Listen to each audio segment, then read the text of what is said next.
한 10년 전이거든요. 저는 이제 비교 대상이 인간이었는데 이걸 안 하면 푸진 인간이 될 것 같은 그런 불안, 악착같이 주워 모으는 제 스스로가 반짝이는 걸 다 주워다가 모아놓는 까마귀 사람들이 선택해주는 그 그림대로 제가 그림을 바꿔서 그리는 거예요. 나를 어떤 성공의 기로에 데려가 줄 것 같은? 벌떼같이 몰려왔던 알고리즘이라는 게 벌떼같이 빠져나가는 거를 로직이라는 게 나를 좌우하게 두면 안 될 것 같다. 우리가 선택할 여지 없이 삶에 갑자기 입구를 쫙 벌리고 등장을 했는데 또 막상 제가 답이라 그래갖고 끝까지 가봐도 답도 없어. 시끄러운 세상 속에서 결국 해야 되는 건 나 스스로의 판단이다. 긴 영상이 굉장히 오랜만이에요. 제가 요즘에 일단 요가 선생님이 되었고요. 그래서 열심히 요가 수업을 나가고 있고 뜨개질도 열심히 하고 있어요. 다른 작업도 해보고 있고 이렇게 실도 만들고 있고 스피닝 작업으로. 그리고 또 봄에 봄, 여름용으로 보송이랑 같이 의류 패키지도 준비를 해보려고 해서 지금 옷도 열심히 샘플을 떠보고 있고 이렇게 포인트만 있는 샘플을 떠놓은 상태고 일단 이게 전체가 아니니까 핏을 정확하게 볼 순 없지만 제가 생각하기에는 아주 야무진 핏으로 나름 만들어지고 있다고 생각을 한답니다.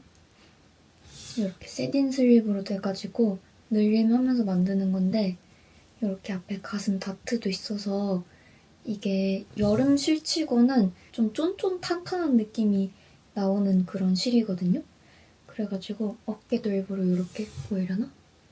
조금 탄탄해 보이는 라인으로 디자인을 했고 여기 엣징도 밑단, 팔이랑 몸통 밑단은 좀 이런 식으로 아주 탄탄한 겹단으로 만들어 보려고 하고 있어요. 이 샘플은 일단 단색으로만 떴는데 아마 은사를 합사해가지고 뜰 거예요. 제가 소문난 은사 초돌이거든요. 진짜 타피스트리를 다 은사 올 메탈 실로 했던 적이 있을 만큼 은사를 되게 좋아해가지고 그 보손 대표님이 이 작업 제안을 주실 때 데일리한 티셔츠에다가 은사 한 가닥 아주 얇은 거를 섞어가지고 되게 은은하게 보이는 그런 편물을 만들면 예쁘겠다 그래 주셔서 완전 환장하고 좋다고 이 작업 제가 한다고 하고서 시작을 했어요. 자, 그리고 제가 이거 실을 작년 여름에 앵콜스 쇼룸 새로 열었잖아요. 거기 열 때 초대받아가지고 갔을 때 선물까지 주셨어요. 이 예쁜 베이비 알파카를. 못 들까 한참 고민하다가 제가 이제 요가 선생님이니까 그 요가복을 입고 그 위에 간단한 걸 걸치고 가가지고 수업을 하는데 그게 막 수업하다가 더워지면은 겉에 것만 잠깐 벗어야 되고 이러는데 스웨터 종류나 풀오버, 티셔츠 이런 애들은 뭐 주섬주섬 이렇게 벗어야 되잖아요. 그래가지고 가디건이 좋더라고요. 가디건 이거 로우키 가디건을 제가 사놓고 계속 안 뜨고 있었는데 실 소유량이 보니까 괜찮을 것 같더라고요. 얘가 베이비 알파카가 무게 대비 실이 되게 길기도 하고 로우키가 어쨌든 거기 도안에 써있는 바로는 이 실로 한 볼로 다 뜰 수 있는 양이어가지고 시작을 했었는데 되게 빨리 뜨고 싶은 거예요. 빨리 떠서 얼른 입고 싶은 거예요. 근데 이거 한창 나왔을 때 막 로우키 가디건 일주일 만에 떴다 막 이런 유튜브도 나오고 해가지고 저도 이제 꿈과 환상에 부풀어서 빨리 떠서 막 일주일 만에 입어야지 이러고서 막 진짜 헐레벌떡 떴거든요. 스와치도 안 내고 스와치도 안 낸다고 뭐라고 하실 수 있지만 저는 사실 그냥 제가 입을 거 뜰 땐 스와치 잘 안 떠요. 귀찮아서. 근데 이거를 뜰 때 제가 스와치를 안 내고 그냥 보통 X스몰로 뜨면은 미디움 사이즈가 나와요. 제가 겁나 널손이어가지고. 그래서 스와치 안 뜨고 이거 X스몰로 했다가 혹시 작을 수도 있으니까 스몰로 간다. 스몰로 가면 웬만해서 작을 일은 없다. 이러고서 떴는데 그러니까 스몰로 뜨면 저는 보통은 미디움에서 라지 정도 사이즈가 나와야 되는 거죠. 근데 뜨는데 중간에 이제 소매분리하면서 막 입어보고 하는데 이상하게 겨드랑이가 너무 끼는 거예요. 그러니까 이상하다. 이거 내가 도안대로 떴으면 분명히 최소 미디움 사이즈인데 내가 살이 많이 쪘나? 내가 좀 팔이 두꺼운 편인가? 아니면 김대인이 팔이 되게 얇나? 이랬는데 이렇게 바닥에 펼쳐놓고 봤을 때 왜 그땐 몰랐을까? 이게 모양이 되게 웃기게 나와 있거든요, 지금. 그래서 보면서 이상하다. 이 팔이 들어가긴 하는데 왜 이 모양일까? 소매를 일단 뜨고 보면 다르려나 해가지고 그냥 막 다 떴어요. 여기 심지어 한코 고무단 돗바늘 마무리도 다 해버렸어. 심지어 소매까지 한코 고무단 돗바늘 마무리 했거든요. 근데 이게 도안에서 늘림해야 되는 단락이 2군데가 있는데 한 단락을 제가 아예 안 읽은 거예요.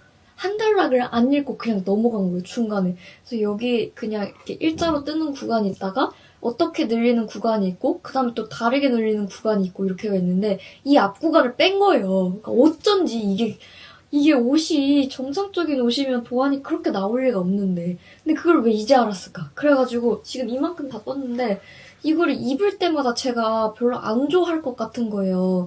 막 이 선물 받은 실에 이 좋은 도안에 막 이렇게 뜨고 있는데 막 이걸 입은 나를 상상하자니 막 이게 되게 설레지가 않으니까 진짜 미쳐버리겠더라고요. 이걸 어떻게 해야 되나 지금 풀어야 되나 말아야 되나 하는데 머리는 알거든요. 풀어야 된다는 걸 아는데 풀기가 너무 싫다.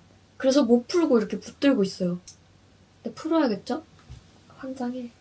여튼 이거는 어떻게 될지 제가 조만간 소식을 가지고 올게요. 너무 속상하다.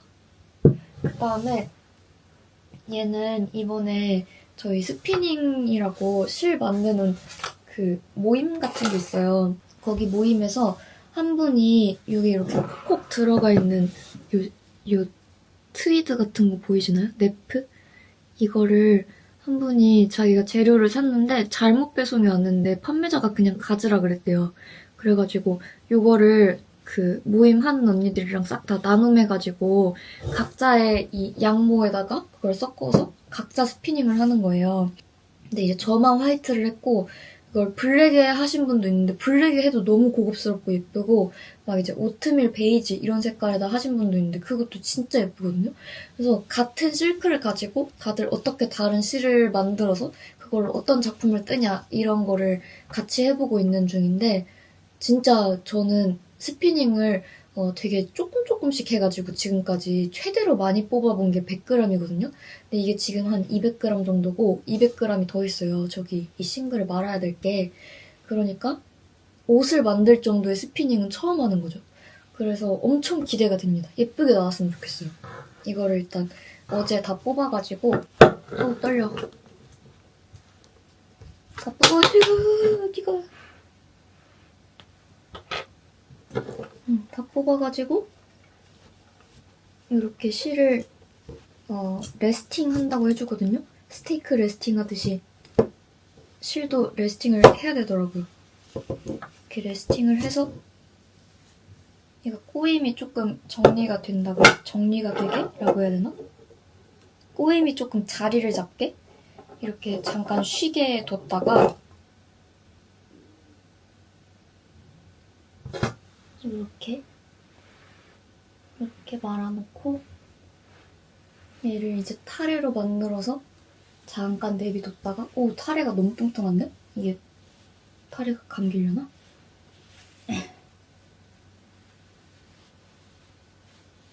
귀여워.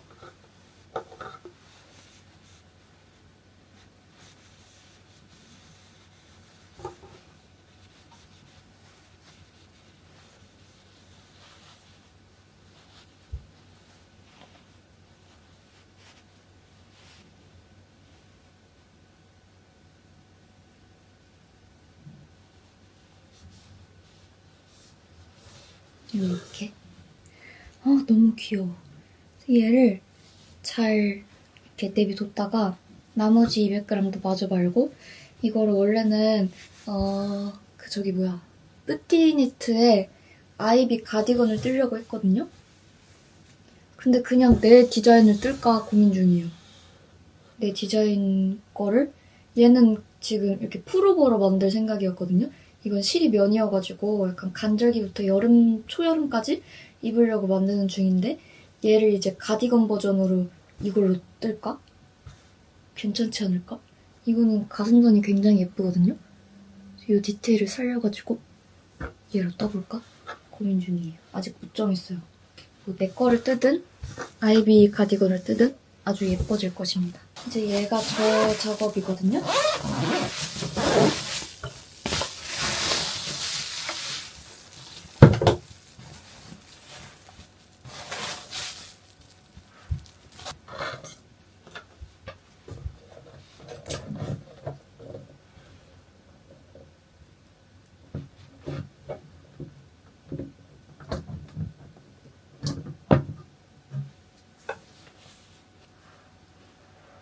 이렇게 한번 해보고 싶었어요.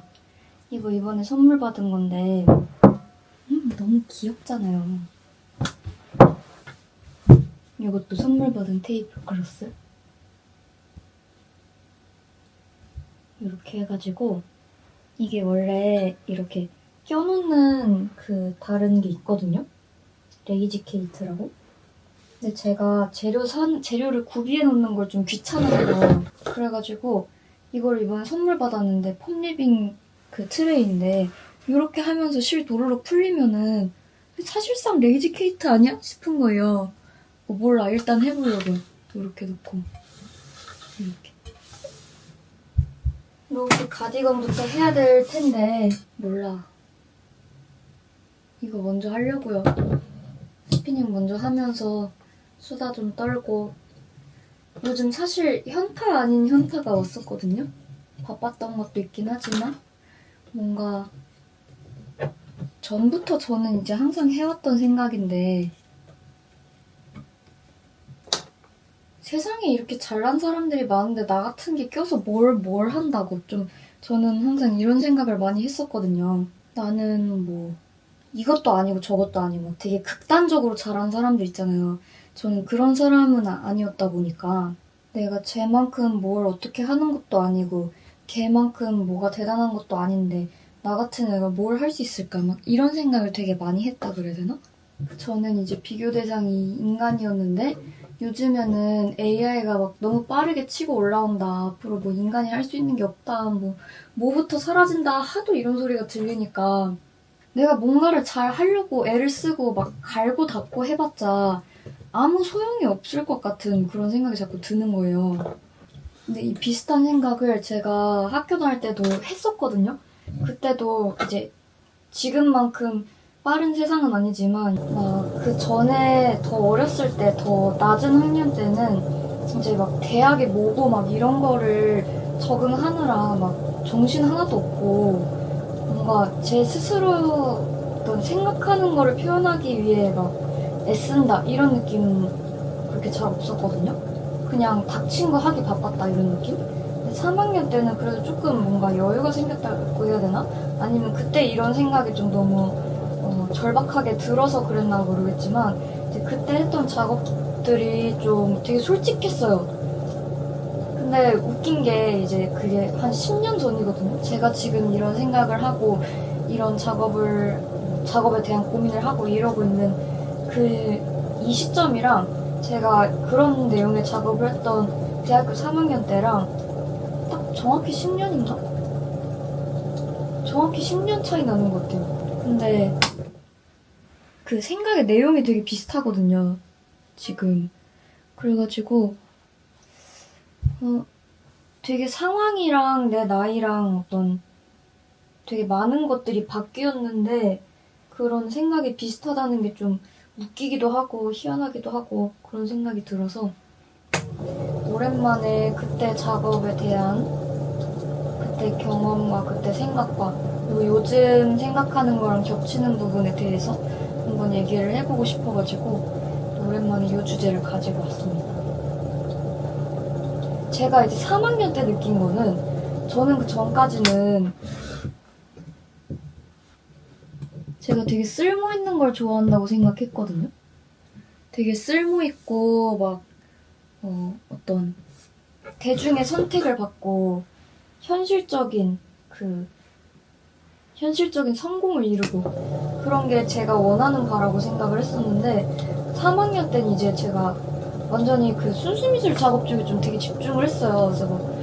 그래서 제 전공 수업 들을 때도 심지어 3학년 때는 아트웨어 만드는 수업을 아예 하나도 안 들었어요. 그때도 수업이 있었을 텐데 막 일부러 그냥 다른 과 전공 수업 들으러 가고 도예과 듣고 회화과 수업 들으러 가서 유화 그리고 그래서 옷을 아트웨어를 하나도 안 만들었을 정도로?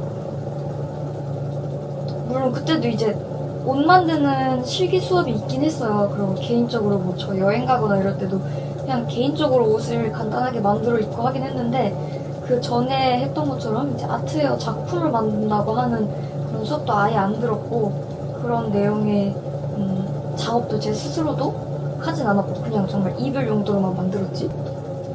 그때 이제 제가 했던 고민이 제가 되게 애매한 것 같은 거예요. 저는 항상 시키는 대로 되게 열심히 하고 잘 시키는 대로 잘 하고 살아오긴 했는데 막 이제 시키는 걸 되게 달가워하면서 그 시키는 걸 잘한 나 스스로를 되게 자긍심 있게 느끼고 막 그런 타입은 아니었거든요. 그냥 막 시키니까 하는 거지만 마음속에 항상 불만이 있었어.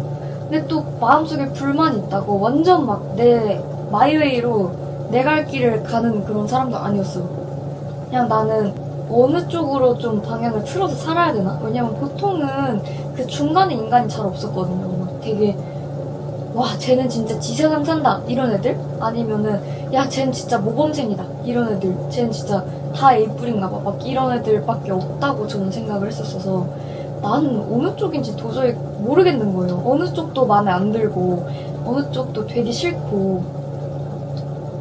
그래서 막 마음 같아서는 그냥 작업만 하고 그냥 이렇게 순수미술 하면서 나는 내 뜻을 펼쳤어 이러면서 막 뭐 돈이고 뭐고 뭐 취직이고 그냥 다 모르는 채로 살다가 막 작업 활동하고 그러고 싶다는 생각도 했거든요. 근데 그렇게 살기에는 내가 너무 보통이라는 생각이 드는 거예요. 그런 작업을 하고 그런 삶을 사는 사람들은 진짜 누가 봐도 와 쟤는 예술가다, 쟤는 천재다 이런 애들이 그러고 살아야 될 것 같은데 제가 느끼기에 제가 그렇지가 않아서 막 또 그런 제 스스로에 몰입이 되지도 않고 그래서 이런 정도로 뭔가 실력이 천재적이지 않은데 그렇다고 현실감이 아예 없지도 않은 제가 싫더라고요.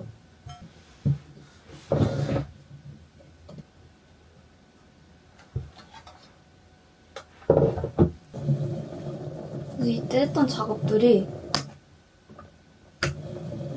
다 어디로 가야 하죠?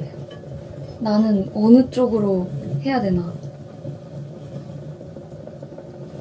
맨 처음으로 이런 생각을 이제 표현을 해야겠다 생각하면서 했던 작업이 이름이 착상인데요. 이제 인간이 태어날 때 정말 인간이 돼서 태어나려면은 자궁 어딘가에 이제 정착을 해야 될 거 아니에요. 한 지점에 정착을 하고 다른 데가 뭐 더 나을 것 같다, 영양분이 좋을 것 같다, 뭐 재고 따지고 하지 말고 그냥 거기에 뿌리 내려서 성장을 해야 되잖아요.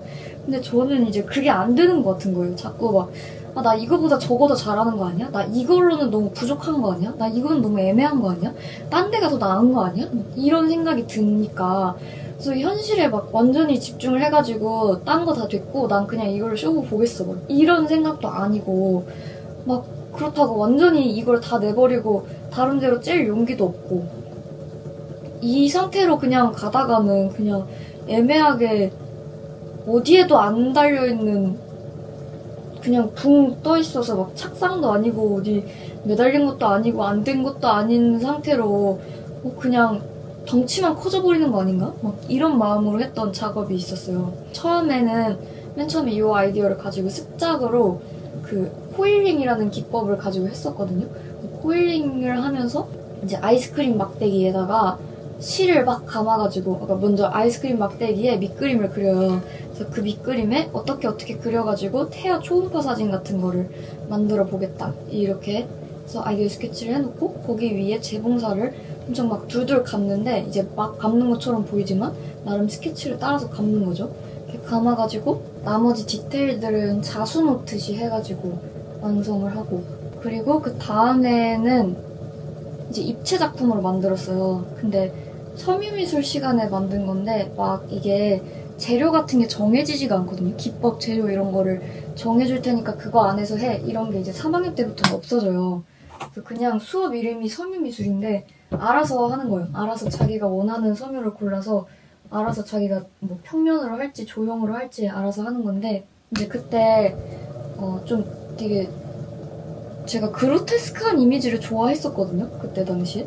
그래가지고 진짜 막 날것의 자궁 같은 이미지를 만들어보고 싶었어요. 그래갖고 막 철망 같은 거를 사서 철망에다가 그 욕실 실리콘 있잖아요. 욕실 실리콘에 물감 섞으면은 되게 좀 쫄깃쫄깃한 뭐라 그래야 되지? 되게 날것의 살 같은 그런 질감 같이 만들어진단 말이에요.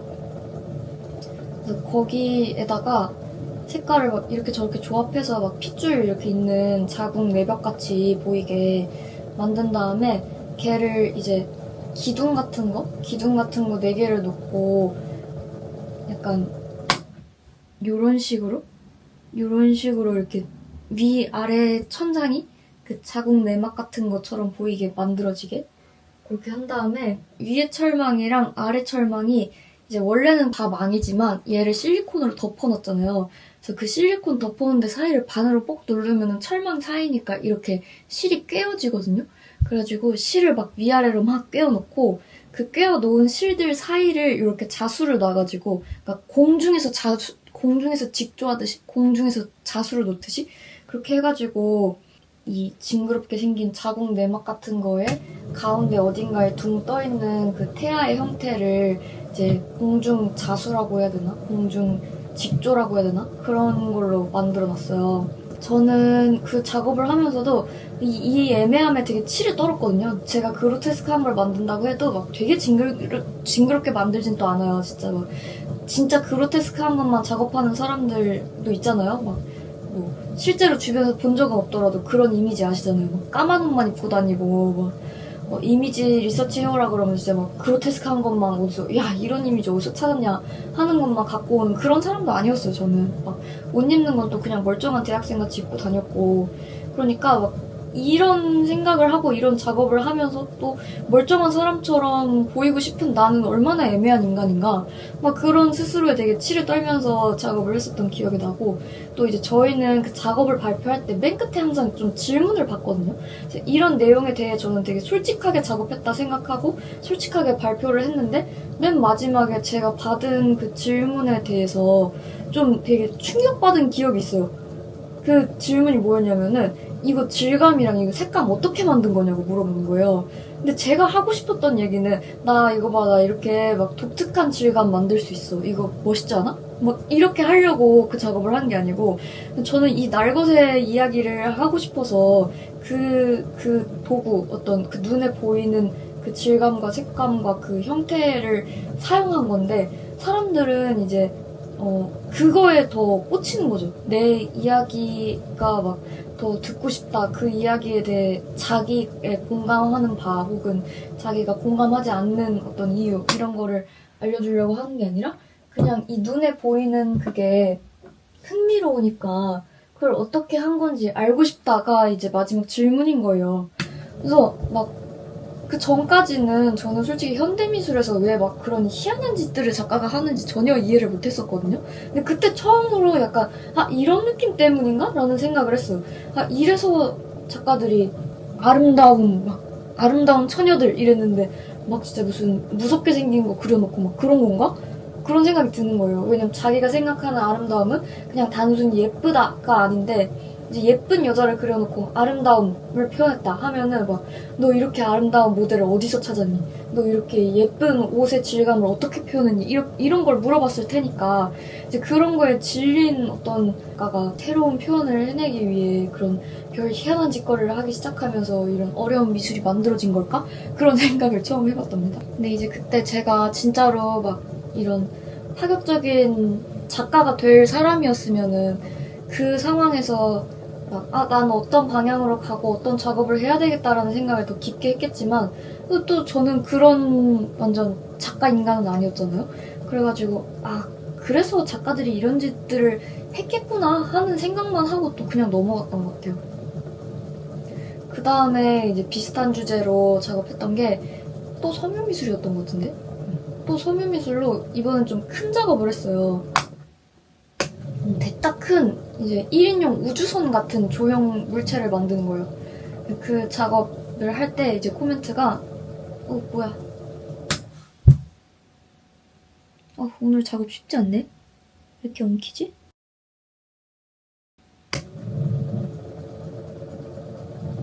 여튼 그 우주선을 만드는 거였는데 우주선을 만들 때도 이제 저 태아 얘기했을 때랑 같은 맥락인 거죠. 내가 여기에 속하기에는 너무 여기의 사고방식이랑 내가 맞지 않는 것 같은데 나는 그냥 졸업하고 취직 준비하고 그럴 뭔가 정신 상태가 안 된 것 같은데 내가 계속 이대로 가는 게 맞는 건가 싶다가 그때 이제 제가 교환학생 준비를 했어요. 사실 3학년 때 교환학생 준비를 한다는 게 좀 이상한 거죠. 왜냐면 가게 되면 3학년 2학기 아니면 4학년이잖아요. 근데 저 작업을 했을 때가 아마 이미 2학기였을 거예요. 그러니까 제가 1학기 때 쓰고 떨어지고 그 다음에 3학년 2학기 때 또 쓴 거거든요. 근데 이제 4학년 때 되면은 뭐 졸업작품 준비하고 그러니까 여튼 그때 제가 했던 생각은 내가 만약에 다른 데를 가서 경험해볼 기회가 있으면은 내가 그쪽 세상이 더 맞을지도 모르잖아. 막 이런 망상에 빠져 있었던 거예요. 그래가지고 교환학생을 포기를 못한 거죠. 그때 한번 떨어지고도. 그래서 막 그런 상태로 그런 마음가짐으로 교환학생을 준비를 하고 있을 때 이제 약간 그런 환상 같은 게 있었을 때였어요. 내가 막 미운 오리 새끼처럼 여기에 있는 동안 나는 막 잘 맞지 않네 이런 소리를 맨날 듣고 하는데 내가 어떤 다른 데에 가면은 갑자기 거기에 너무나도 내가 적합한 인간이지 않았을까? 그걸 모르고 이제 평생 살다가 이제 돌아다니다 보니까 어쩌다가 정착하게 된 곳에서 나를 정말 가치 있게 여겨줄 수 있는 그런 데도 있지 않을까? 막 그런 생각을 했었거든요. 솔직히 그런 생각 때문에 교환학생을 좀 집착적으로 가려고 했었던 것 같아요. 그래서 그런 비슷한 심정을 이제 그 우주선 작업으로 표현을 한 거였죠. 그 우주선을 막 만들 때 이게 약간 참여미술용으로 만든 그런 장치였어요. 나 같은 생각을 하는 누군가가 있다면 너도 이제 이 우주선을 타고서 네가 속하는 대로 날아가봐라 뭐 이런 내용으로.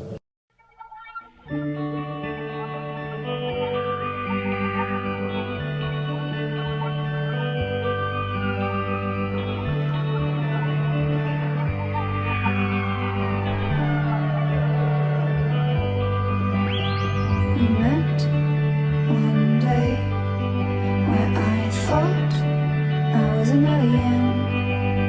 I told you to get a costume and dance with me like an alien.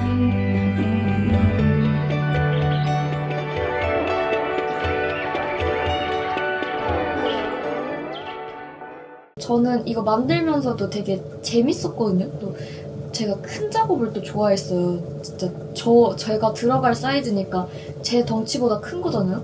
코바늘뜨기 하는 것처럼 손뜨개로 한 건데 그거를 이렇게 맨날 조그만 얇은 실로 아기자기한 거 조그만 거 뜨다가 그 코바늘로 진짜 대딱 큰 거 떠보니까 너무 재밌는 거예요.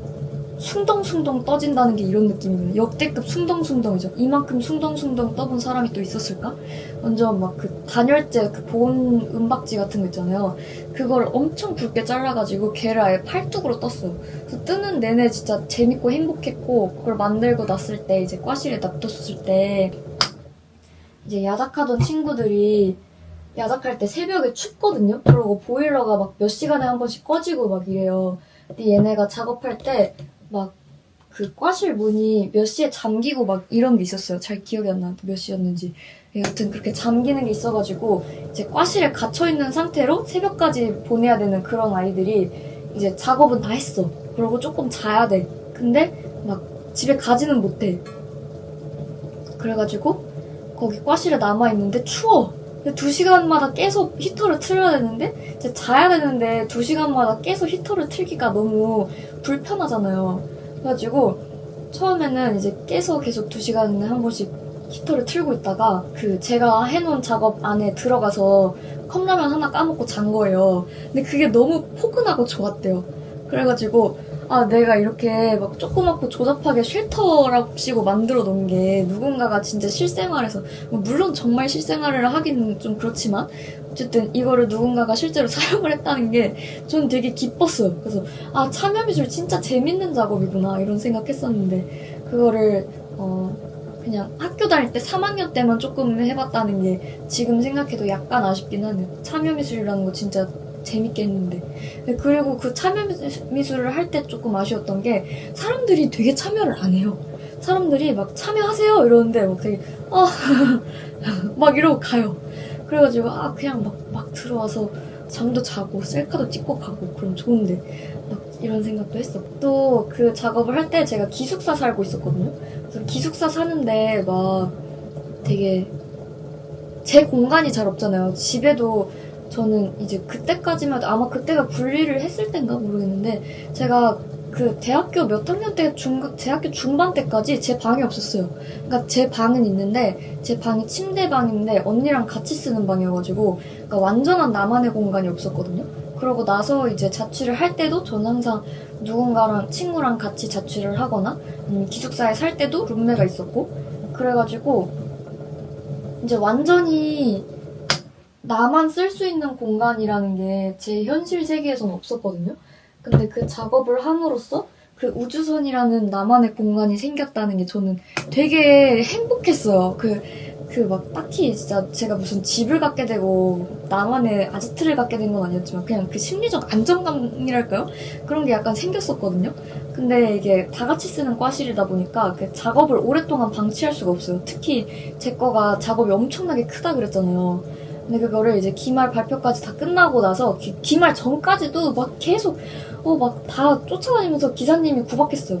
야 이렇게 큰 작업을 여기다가 이렇게 떡하니 해놓으면은 4학년들 평가 때 이거 뭐 설치하고 뭐 하고 해야 되는데 네 작업 이렇게 해놔가지고 뭐 어떡한다 뭐 한다 뭐 어쩐다 막 이러면서 구박을 하고 그 기말 이제 발표 끝날 때까지 기다려주세요 하니까 막 내가 그때까지만 참는다 이러고 그 끝나자마자 이제 막 계속 쫓아다니면서 노래 부르시는 거예요. 빨리 갖다 치우라고. 근데 그걸 갖다 어디다 치우겠어요. 어디 제가 걸어놓을 데도 없고. 그걸 들고 그때는 제가 그 과제 같은 거 다 지하철로 들고 다녔거든요. 근데 그건 도저히 지하철로 들고 다닐 사이즈가 아니잖아요. 그러니까 그냥 진짜 이제 끝났으니까 이제 정말 꿈 깨고 버려야 되는 때가 오는 거예요. 그리고 막 그때 친구 한 명 불러가지고 같이 촬영하고 나니까 이제 너 그 사진도 찍었겠다. 당장 버려라. 막 이런 얘기를 하니까 그 막 분해하면서 막 다 뜯어내고 근데 또 막 이제 승질나니까 기분이 안 좋잖아요. 막 난 이 작업으로 되게 흡족했는데 이걸 빨리 갖다 버려야 된다는 그 상황이 너무 화가 나니까 이렇게 막 팍팍 뜯으면서 분해하고 이랬거든요. 그러다가 막 그 철사로 뼈대를 만들고서 한 작업이었는데 그 철사 반생이라고 되게 엄청 두꺼운 철사예요. 그 반생이에 막 다 비어가지고 피 철철 흘리면서 막 울면서 갖다 버리고 그랬던 가슴 아픈 기억이 있어요. 지금 생각해보면 되게 추억이고 되게 제가 좋아하던 작업이고 한데 그런 아픈 기억도 아름다운 추억이 됩니다. 여튼 그런 작업이 있었고 또 이때 당시에 이제 그 제 시대의 사람들은 다 저랑 어느 정도 공감을 하는 부분이 있을 거라고 생각했던 게 되게 미대 입시가 그때는 공부도 공부고 그 입시 지금도 그렇지 않을까요? 입시 그 전형이 되게 뭐라 그래야 되지? 되게 확고했다 그래야 되나? 그 입시가 전형들이 여러 개 있었는데 그 학교별로 택하고 있는 전형들이 달라가지고 그걸 막 되게 전략적으로 선택하고 막 좀 한 가지만 몰빵하는 친구가 많진 않았거든요. 그러니까 그 전형으로 학교 보는 데가 어디 있으니까 난 이걸 준비를 해서 어디에 대비해야지. 막 약간 이런 식으로. 근데 좀 욕심 많은 애들은 막 전형을 여러 가지 준비를 한다던가 이런 식으로. 그리고 이제 학점이나 뭐 그때는 대외 활동하는 게 되게 유행 같았어요. 되게 대외 활동을 엄청 열심히 했고 막 인턴 생활도 막 찾아서 열심히 하고 알바도 하고 막 그 어학시험도 치고 이런 그 모든 것들이 되게 내 스스로 나의 자기 발전을 위해서 한다는 그런 느낌보다 이거를 안 하면 내가 안 될 것 같은 느낌? 내가 이걸 안 하면 되게 후진 인간이 될 것 같은 그런 불안감 때문에 약간 그 까마귀가 반짝이는 건 다 주워가는 것처럼 안 돼!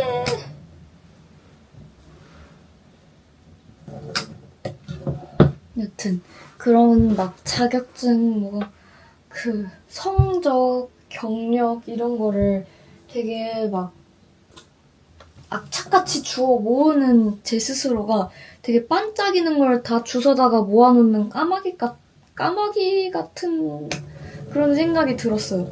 그래서 그 까마귀 동화에서 갖고 온 일이거든요. 얘가 이제 까마귀가 잔치에 가려는데 자기는 새까맣고 막 보잘것도 없고 이런 생각이 드니까 다른 예쁜 새들 막 화려한 깃털 같은 거 다 주워가지고 훔쳐갖고 그걸로 싹 무슨 예쁜 옷 주워 입는 것처럼 화려한 거 주워 입는 것처럼 하나씩 꽂아가지고 완전 애가 잡탕이 돼가지고 뭔 새인지도 못 알아보게 그렇게 하고 잔치 갔다가 완전 망신당하고 아 이거 아니구나 하고 깨닫는 그런 이야기에서 내용을 가지고 왔어요.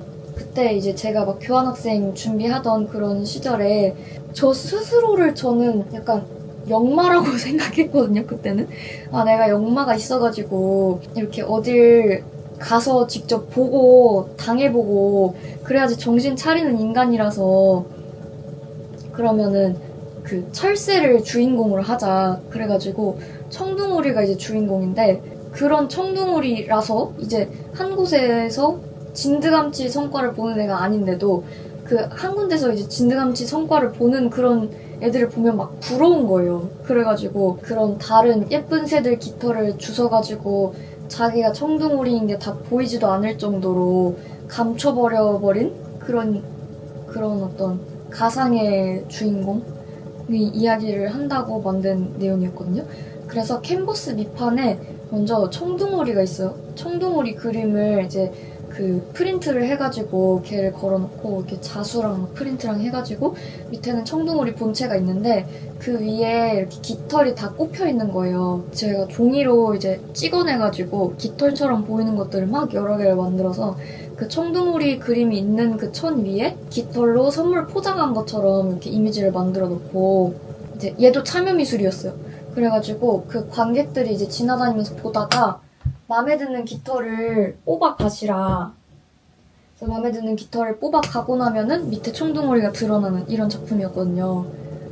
그래서 이걸로 하고 싶었던 얘기가 이렇게 깃털로 막 포장할 어떤 건덕지를 가지고 나 스스로를 다 덮어 씌워 버려도 이렇게 만들어진 모습도 결국 자기 모습은 아니잖아요?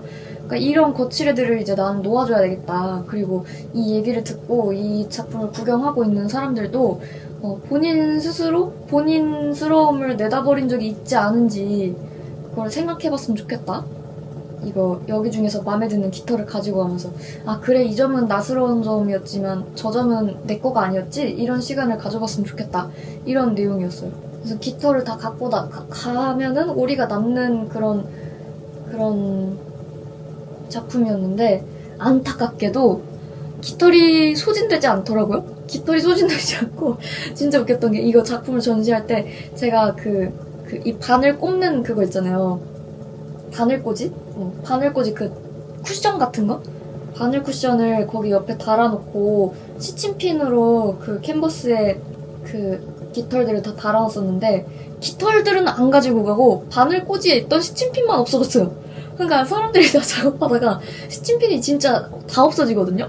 그러니까 거기 있다가 막 아 시침핀 없어 어떡해? 아 짜증나 이러다가 아 대박 저기 있어 이러면서 그 시침핀만 뽑아가는 거예요. 아니 깃털을 갖고 가라니까.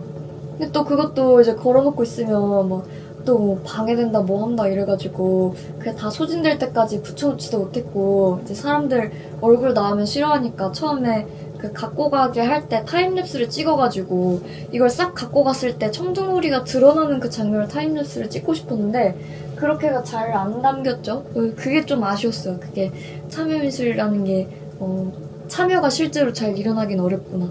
그런 아쉬움이 있었던 작업이었지만 그것도 재밌었고 마지막 거는 이게 저는 작업 내용 자체는 이게 되게 좋았거든요.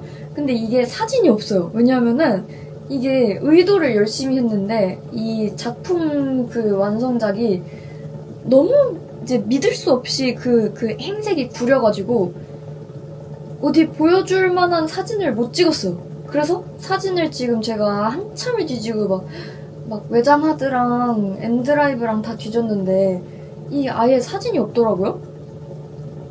이거는 뭐였냐면은 무슨 내용이었냐면은 제 대학생 때가 이제 한창 그 페북 완전 왕성하고 인스타가 생긴 지 얼마 안 됐을 그럴 때였어요.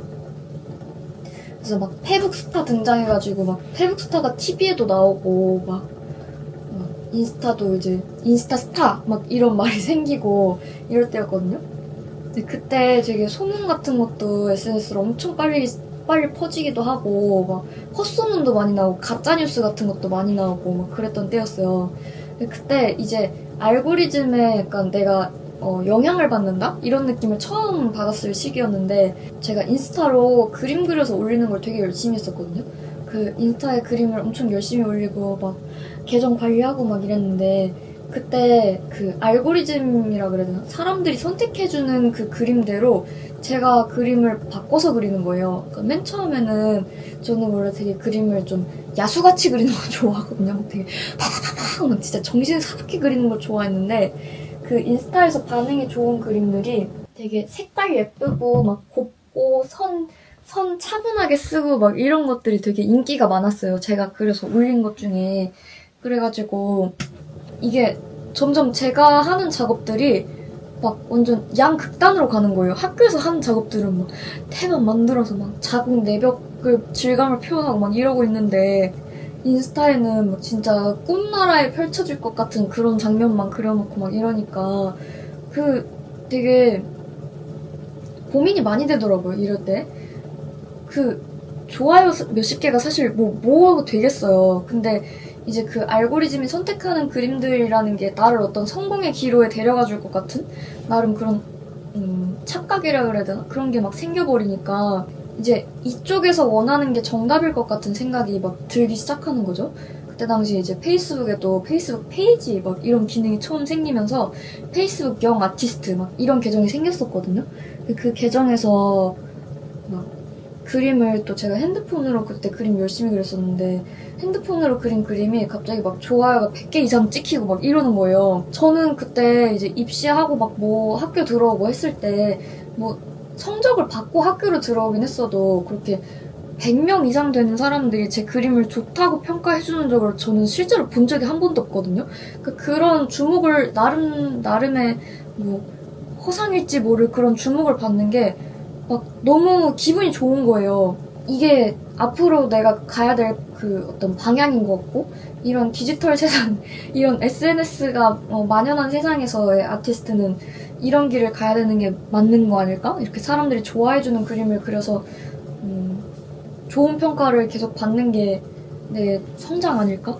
막 이런 생각에 그 얄팍한 그 좋아요 몇십 개 제가 막 되게 흔들리는 거예요. 근데 이게 기분은 되게 좋았거든요. 근데 기분은 좋았는데 이게 막상 며칠 지나보면은 아무 일도 안 일어나요. 이게 이렇게 누군가가 내 그림을 막 알아봐주기 시작하면은 막 광고도 받고 막 협업 제의도 들어오고 이러면서 인생이 막 다 풀릴 것 같고 이런 그런 저는 MBTI가 N이어가지고 상상의 나래에 빠졌었거든요. 막, 나 이러다가 진짜 막 대박 잘 돼가지고 학교 또 휴학하고 막 새로운 길이 열리는 거 아니야? 막 이런 상상을 했었는데 며칠 지나면 또 금방 잠잠이면 그런 이제 벌떼같이 몰려왔던 알고리즘이라는 게 벌떼같이 빠져나가는 거를 이제 그때 처음 본 거죠. 그러니까 막 그때 처음 그런 일이 생겼을 때는 진짜 고민 많이 했어요. 내가 뭘 잘못해가지고 이 사람들이 이제 더 이상 내 그림을 안 좋아하나? 막 내가 이 사람들이 원하는 걸 제공을 잘 못해준 건가? 막 이런 고민에 빠진 거죠. 근데 그게 아니고 그때는 잘 몰랐지만 이제 지금 생각하는 거는 그냥 사람들은 그래요. 그냥 사람들은 뭔가를 되게 영원히 추구하지 않아요. 그냥 눈에 지금 띄는 무언가가 보이면은 되게 이목을 관심을 줘요. 관심을 주고 그냥 이제 볼 만큼 봤다 싶으면 갈 길 가는 거예요. 원래 늘 그랬거든요. 근데 이제 그런 관심을 처음 받아본 그때 저는 막 이제 내 가치관을 바꿔서 막 이쪽으로 방향을 해가지고 나는 이런 작가가 돼야 되나 막 그런 생각까지 했는데 이 사람들은 진심이 아니었나? 막 이런 생각에 빠져가지고 이것도 결국 다 뭐 쓸데없는 거네? 이것도 의미 없네? 이 사람들이 그냥 좋다는 표시를 해봤자 그냥 지나가는 것 뿐이고 내가 앞으로 작업을 해야 될 어떤 방향도 제시해주지 못하는 거고 그러니까 막 이 알고리즘이랑 어떤 이 로직이라는 게 나를 좌우하게 두면 안 될 것 같다라는 생각을 이제 하게 된 거예요. 그런 생각에서 출발한 작업이었는데 그 작업 그 내용이 어떻게 됐던 거냐면 얘도 참여미술이에요. 얘도 이제 과실이 그 3학년 과실이 있어요. 3학년 과실이 문이 한쪽이 열리는데 한쪽은 보통 잠겨 있고 그 한쪽 문을 딱 열면은 열자마자 바로 미로 입구가 나오는 거거든요. 그 미로를 이제 제가 집에 있던 봉다리를 다 들고 가가지고 걔를 다 꼬매서 그 봉다리로 된 벽을 만들어가지고 걔로 미로를 이렇게 만들어 놓은 거예요. 근데 그 미로가 이렇게 천장부터 한 허벅지 정도까지 되는 그런 정도 길이로 달려있고 그러니까 공중에 비닐로 된 미로가 문을 열자마자 들이닥치는 거죠. 그러고 이제 그 미로에 들어가면은 일단 입구에 들어가면 그 미로를 통하지 않고는 과실로 들어갈 수 없게 만들어놨어요. 그래가지고 그 미로에 일단 들어가는데 그 미로 벽 그러니까 막 봉다리 거기에 이제 자수로 제가 이쪽으로 가라 이러면서 화살표를 다 써놨어요. 화살표 막 출구 이런 문구들을 써놨는데 그게 그 문구대로 따라서 가도 출구가 없게 만들어 놓은 거예요. 그러니까 사람들이 처음에는 아 뭐야 귀찮아 이러고서 들어갔다가 바시락바시락 거리면서 막 부시락부시락 아 뭐야 시끄러워 막 이러면서 길 잃고 막 헤매다가 아 뭐야 이쪽이 출구야? 이러면서 가면은 거기 이제 투명한 벽으로 엑시트 이렇게 써있는데 나갈 수는 없어요. 나갈 수 있는 구멍은 안 뚫어놨어요. 그러니까 출구가 없는 비닐봉다리 미로인 거죠. 그래서 뭘 얘기하고 싶었던 거냐면은 그때 당시에 제가 이제 느꼈던 제 심정이 뭐였냐면 그 인터넷 세상 뭐 SNS 알고리즘 이런 게 되게 우리가 선택해서 그 장에 들어간 것 같지만 솔직히 누가 막 칼 들고 야 너 인스타 가입해 이렇게 시킨 거 아니었잖아요. 근데 이제 현대 사회를 살아가는 그때 당시에 대학생이라면 그런 거 안 하는 게 조금 이상했어요. 그러니까 그런 스마트폰 세상, 뭐 SNS 세상이라는 게 우리가 막 들어갈지 말지를 선택할 수 있는 그런 게 아니고 그냥 다 당연히 들어가야 하는 것처럼 느껴졌거든요. 그 문을, 과실 문을 열자마자 갑자기 미로에 들어갈 수밖에 없게 만들어 놓은 게 그런 거죠. 우리가 선택할 여지 없이 그거는 이제 우리 삶에 갑자기 입구를 쫙 벌리고 등장을 했는데 걔 안에서 이제 막 방구석 전문가들이 막 등장을 하기 시작하잖아요. 댓글 워리어들 막 내가 말하는 게 진리다. 내 말대로만 하면 된다. 내가 막 새 시대의 영웅이다. 이게 답이다. 그거는 함정이다. 막 다 이러는데 솔직히 그게 맞고 틀리고가 어디 있겠어요. 그 모르겠는 거예요. 그런 모든 그 시끄러운 사람들이 이게 맞고 이게 정이고 이게 진리라고 막 팍팍 떠들면서 야 이쪽이 답이야 이쪽이 답이야 절로 가야 돼 막 이렇게 다 방향 제시를 하고 있는데 들어가 있으면은 세상 시끄러운 거예요.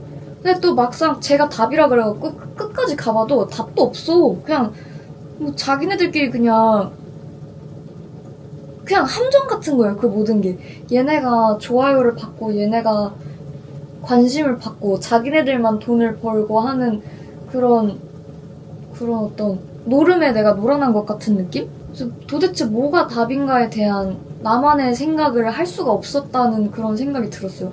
그런 느낌이 들었어요. 그런 느낌을 한번 이야기해보고 싶었달까? 그래서 각자의 출구라는 거는 그래서 어떻게 나가는 거냐 이제 그 안에 있던 애들이 막 아니 그래서 어디로 나가라는 거야 이랬을 때 결국 답이 뭐였냐면요 이게 허벅지까지밖에 안 온다 그랬잖아요. 그러니까 그냥 자기 있는 위치에서 그 비닐을 들쳐갖고 나가세요가 답이었어요. 그래서 여기서 누가 막 이게 답이고 저게 답이고 막 뭐가 맞다 내가 맞다 막 난리를 치는데 어쨌든 간에 이 시끄러운 세상 속에서 출구는 어디든 될 수 있다. 네가 원하는 쪽으로 네가 밀고 나가야 된다라는 얘기를 하고 싶었던 거거든요. 사실 저 스스로한테도 하고 싶었던 얘기이기도 하고. 그래서 되게 이 주제 이 이야기는 되게 좋았어요. 제가 하고 싶었던 이야기를 되게 그 당황한 사람들까지 해가지고 되게 잘 완성이 저는 됐다고 생각하는데 이 그 형상이 아름답게 표현이 안 됐어요. 그게 전혀 아름답지가 않고 이게 집에 있는 봉다리를 제가 싹 들고 와가지고 재봉틀을 박았고 막 한 건데 그 막 또 나름 좀 약간 트레이시 에민이라고 그 섬유미술 설치작가 있거든요. 좀 그 사람 하는 것처럼 되게 간지나는 어떤 자수 공간 같이 해보고 싶었는데 감각 있게 느낌 있게 됐어야 되는데 그게 안 됐어요. 그게 진짜 그냥 쓰레기같이 생겨가지고 교수님도 이걸 보면서 야 이거 의미는 너무 좋다. 의미는 너무 좋은데 이 비주얼은 좀 문제가 있다. 그런 얘기를 했었어요. 지나고 보니까 이것도 추억이네요. 이게 그 쓰레기 같은 사진이라도 좀 남겨놓을 걸 그랬나. 그냥 아마 찍어놨었거든요. 작업을 해야 되니까 발표를 해야 되니까 분명 찍고 PT를 다 준비를 했을 텐데 이게 너무 이미지가 그지 같아서 제 스스로 자괴감을 이기지 못했던 건지 다 삭제했던 건지 소실된 건지 여튼 없네요. 찾지를 못했어요. 언젠가 제가 참여미술이라는 걸 다시 할 안돼 기회가 생긴다면은 꼭 한번 해보고 싶은 그런 작업이기는 해요. 뭐 그런 호사가 저에게 올진 모르겠지만. 여튼 이거는 제가 3학년 때 했던 고민이에요. 나는 뭘 해야 좋을까? 나는 어떤 걸 추구하면서 살아야 될까? 나는 이렇게 부족한 나인데 어떻게 해야 되는 거지? 하는 생각을 그때 했었고, 사실 답 같은 거는 없다는 거를 그때도 이제 알고 있었긴 했거든요. 그러니까 답 같은 건 없으니까 내 스스로 갈 길을 찾아야 된다. 나의 정체성을 이제 어디 정착하는 사람이 아닌 뭐 돌아다니는 사람으로 재정의한다던가, 아니면은 그냥 여기서 애매한 상태로 있는 나 스스로를 받아들인다던가, 그럼 그런 결론을 내 나름대로 내기도 했었고, 그 나름대로의 결론을 작품을 통해서 저 스스로에게도 얘기를 해주기도 했었고 했는데, 이게 사실 그게 잘 안 되는 마음 상태가 그냥 제가 마음에 안 드나 봐요. 그러고 있는 제가. 그리고 저희가 워낙에 이렇게 되게 정답에 익숙한 삶을 살잖아요. 한국의 저희 한 20, 30, 40대 사람들이 다들 뭐가 답이고 이대로 해야 된다라는 거에 익숙한 채로 살아왔으니까. 근데 사실 인생을 사는데 사람이 다 다르고 상황이 다 다른지라 이게 정답이라는 게 있을 리가 없는 건데도 저희는 워낙 답을 맞췄다 틀렸다에 익숙한 삶을 살아왔어서 그게 잘 쉽지 않더라고요. 근데 어쨌든 이제 경험을 해봤고 또 결과로서 내가 답을 알고 있어. 내가 시키는 대로 해. 라고 하는 사람들이 뭐 저희 인생을 사실 끝까지 책임져 줄 순 없잖아요. 저도 진짜 어떤 자격지심이랄까? 내 스스로가 너무 부족하다고 느끼는 마음 때문에 진짜 막 많이 배웠거든요. 이것저것 막 아까 까마귀 얘기할 때처럼 뭐 자격증에 막 공부에 막 뭐에 강의에, 이건 이제 졸업하고 나서 대학이랑 상관없는 그냥 인생 살아가는 그 이후의 과정에서도 진짜 불안감 때문에 안 해본 게 없다 싶을 정도로, 진짜 강의료로만 몇 천만 원을 써봤을 정도로 막 그렇게 큰 목소리를 내는 사람의 말을 한번 믿고 따라보고 싶고 그대로 인생이 피는 걸 보고 싶고 그랬었어요. 그래가지고 이제 경험적으로 알거든요. 그런 어떤 통달한 사람도 나를 책임져 줄 수 없고 결국 해야 되는 건 나 스스로의 판단이다라는 거를 알고는 있으니까, 그걸 이제 다 알아버렸으니까 이제는 뭐 더 이상 속을 핑계거리도 없는 거예요. 제가 진짜인 것처럼 얘기했어 라고 해봤자 이미 2번, 3번 속아봤는데 또 속는다고 뭐 저 스스로한테 얘는 진짜같이 속였단 말이야 할 수도 없는 거고. 누군가가 그냥 제시하는 대로 살아보고 싶은 마음이 자꾸 들 때마다 이 영상을 한번 볼까봐요. 저 스스로도. 제가 오랜만에 블로그를 돌아보고 하면서 맞아, 그때 나 이런 생각하면서 이런 작업했었지, 그때 작업하던 내가 나 스스로한테 이런 얘기를 해주고 싶었지 생각했던 것처럼 이 영상을 한번 이렇게 쓱 꺼내보면서 그래, 정신 차리고 내 갈 길 가자. 내가 맞다 틀리다라고 얘기를 해주는 사람들도 내가 맞는지 틀리는지 알 길이 없다. 아무튼 그런 생각을 하면서 오랜만에 영상을 만들어봤습니다. 오늘도 참 횡설수설했네요.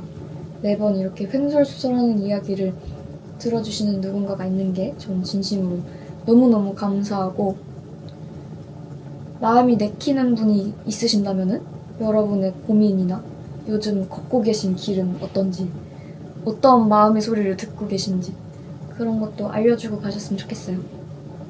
26년 첫 영상이라고 만들어 볼 생각은 계속 하고 있었는데 작년 말부터 본의 아니게 너무 늦어져 버렸네요. 이제 현타를 이겨내고 자주자주 돌아와가지고 또 재밌는 얘기 들려드리고 가고 그래볼게요.